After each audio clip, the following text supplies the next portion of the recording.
चलते हैं बेटा, आज हम बात करते हैं रीजनिंग की एक बहुत प्यारे से क्वेश्चन की। ऐसे क्वेश्चन आपको देखने को मिलते हैं कि हमारी जो इंग्लिश की डिक्शनरी होती है उसमें से हम अगर अनुक्रम देखें, सीक्वेंस देखें तो कैसे सीक्वेंस लगा होता है। तो बेटा अगर उस सीक्वेंस की हम बात करते हैं आपसे, तो सीक्वेंस हमारा अल्फाबेटिकल ऑर्डर में ही लगा होता है कि ए पहले आएगा, बी बाद में आएगा, सी बाद में आएगा, डी बाद में आएगा, मतलब एक सीक्वेंस में चलता रहता है, सीक्वेंस में चीजें रहती हैं। और बेटा पूरी सीरीज एक सीक्वेंस में चलती है। जैसे यल ए आ गया तो यल ए वाले जितने भी आपके वर्ड्स होंगे वो साथ साथ आएंगे, और फिर यल ए के बाद अगर ए है तो वो पहले आएगा और डी है तो वो बाद में आएगा। ये सारी चीजें होती हैं। तो वैसे बेटा एक क्वेश्चन आपकी स्क्रीन पे ये है कि नीचे दिए गए शब्दों को शब्दकोश के अनुसार व्यवस्थित करिए, ऐसा बोला गया। तो अब बेटा हम देखेंगे यहां पे कि भाई यल तो सब जगह है, यानी यल वाले सीन पे तो सब रहेंगे, लेकिन अब बेटा बात आती है कि यल के बाद ए है इसमें,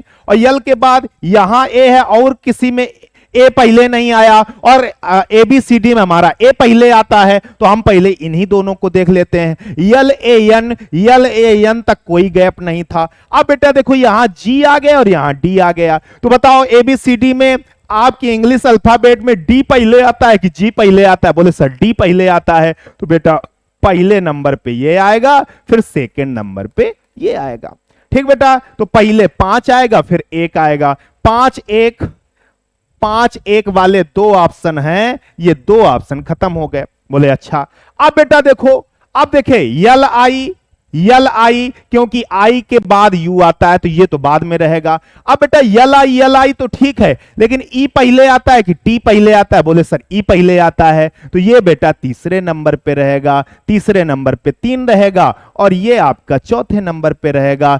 तो 3 के बाद 2 आएगा और 3 के बाद 2 सी ऑप्शन में आ रहा है। तो ऐसे बेटा मतलब हम क्या कहना चाहते हैं कि इंग्लिश अल्फाबेट के अकॉर्डिंग चलना है, एबीसीडी के अकॉर्डिंग चलना है। ए पहले आता है तो ए वाले, बी बाद में आता है तो बी बाद वाले, फिर ऐसे करके जो पहले आएगा, अगर जी और आर लिखा हो तो कौन पहले आएगा? जी एबीसीडी में पहले आता है तो जी हम पहले लेंगे। ये सारी बातों के साथ बेटा ये क्वेश्चन आपका फिनिश हुआ। धन्यवाद।